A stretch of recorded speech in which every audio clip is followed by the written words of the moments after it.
Hello guys, welcome back to my channel. Good morning বন্ধুরা।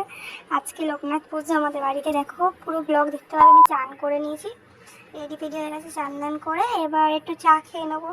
তারপর দেখো আমার মা আয়োজন করছে, সবে এখনও পুজো হবে, বাবা ঠাকুর আসবে। তো দেখো আমার একটা পার্সেল অর্ডার চলে এসেছে ফ্লিপকার্ট থেকে, একটা জুতো।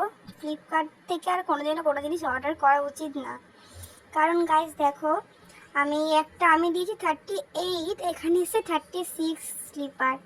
তাহলে আমি দিয়েছি 6 নম্বর, এসছে 5 নম্বর। তাহলে সেটা কি আবার হয়? আবার রিটার্ন করে দিয়েছি ওইটা। এখন আমি হেঁটে হেঁটে যাচ্ছি। আমার বাড়িতে পুজো স্টার্ট হয়ে গেছে, ঠাকুরমশাই চলেও এসছে। অঞ্জলি দেবো, যেহেতু উপোস করেছিলাম। দেখো বন্ধুরা, আমাদের বাড়ির ঠাকুর। এখন আমরা সবাই অঞ্জলি দিচ্ছি বাবাকে ভোগ ভোগ করে। মা দিয়েছে। মা কী কী ভোগ করেছে তোমরা দেখবে, দাঁড়াও। খিচুড়ি করেছে, এটা হচ্ছে আমাদের খিচুড়ি। লোক চালের আলুর দম, দেখো সব টেস্টি টেস্টি হয়েছিল। লুচি করেছে, তারপরে ঘি ভাত করেছে, তারপর পায়েস করেছে, ভাজাভুজি করেছে, অনেক সুস্বাদু এগুলো বাবার ভোগ। তো ওটাই আমি একটা মিষ্টি প্রথমে উপোসটা ভঙ্গ করলাম মিষ্টিটা খেয়ে। তারপরে আবার একটুখানি লুচি আর একটু তরকারি নিয়ে নিলাম। আবার খেয়ে একটু ঘুমাবো গাইজ, অনেক টায়ার্ড আমি, সারাদিন অনেক খাটাখাটনি করেছি।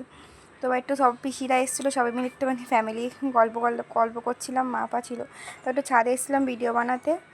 তো দেখো তোমাদেরকে কেমন লাগলো ভিডিওটা বলো। আমাদের বাড়ি পুজোতে জয় বাবা লোকনাথ সবাই কমেন্ট করে যেও গাইস। টাটা।